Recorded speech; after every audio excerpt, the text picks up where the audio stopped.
Introduction. Hello children, let us take up for discussion a topic closely related to our daily life. Your mother prepares poha for you and spices it up with green chilies. And you simply don't like green chilies. What will you do? Obviously, you will carefully pick out every piece of chili before popping some poha into your mouth. A similar exercise is done by your mother when she is preparing to cook food for the family. You must have noticed her separating stones and other unwanted particles from rice, wheat, and pulses before cooking them. Though some impurities and undesirable particles can be removed by handpicking, it may not always be the case. In many mixtures, components are not easily separable. In such cases, some other techniques of separation are used. We will discuss the different methods of separation of substances in this lesson. Most of the things that we use in our daily life are in the form of mixtures. Not every component of a mixture is useful. For example, some food preparations may contain a constituent that is not liked by us. We remove it to make the food item suit our taste. So, one reason for separation is removal of undesirable components. Similarly, we find stones, mites, etc. in rice, wheat, pulses, etc. We remove them before cooking because they are harmful to our body. So, the second reason for separation is removal of harmful components. When we churn milk, curd, we get two different but extremely useful products, butter and buttermilk. Thus, the third reason for separating the components of a mixture is to obtain pure and useful components. You sure would have some idea about the methods of separation. In fact, you would have used some of these methods in your day-to-day life. Let us list some methods commonly used to separate the components of a mixture. Handpicking, churning, threshing, winnowing, sieving. The basis for choosing a method of separation depends upon the physical properties of components. How does your mother separate small pieces of stones and other impurities from wheat, rice, and pulses?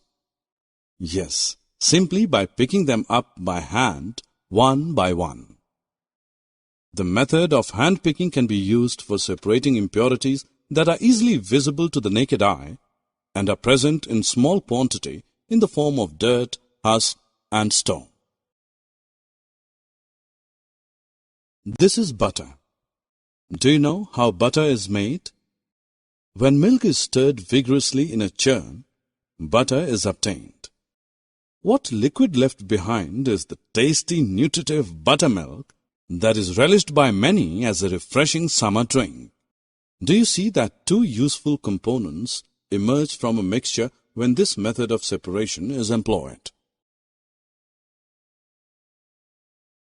You must have seen bundles of wheat or paddy stalks lying in fields after harvest. Have you pondered how a farmer separates the grains from these stalks? Once the wheat or paddy crop is harvested, the farmer ties the stalks together to form bundles. He then leaves the bundles to dry in the sun. Once the stalks are completely dried, the farmer beats them against a hard floor to free the grains. This process of separating grains from stalks is known as threshing. Bullocks, oxen, and machines known as threshers are also used for this purpose. During your numerous train trips down your countryside, you would have noticed women standing at a height, shaking a basket held over their heads continuously. They are separating the grain from the husk by simply allowing the wind to blow away the husk and other lighter impurities. The heavier grain falls down on the ground in a heap. This process of separating impurities from the grain by allowing a current of air to blow away the lighter impurities is known as winnowing. Children, have you seen how your mother removes bran and other impurities from flour? They separate the coarse bran from the fine flour with the help of a sieve.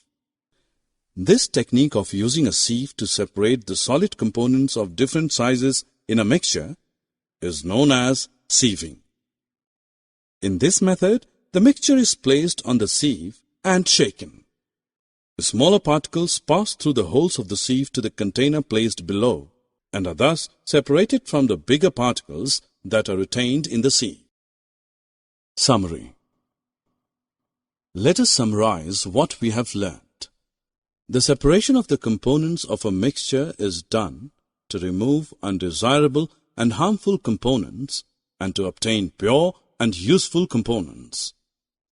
Some common methods of separation of the components of a mixture are handpicking, threshing, winnowing, and sieving. Handpicking is the method used to separate impurities visible to the naked eye and present in small quantity. Churning refers to the process of agitating or stirring milk or curd to make butter. Threshing is the process of separating grains from stalks. Winnowing is the method of separating the husk from grains by allowing air through the mixture. Sieving is the technique of using a sieve to separate solid particles of varying sizes.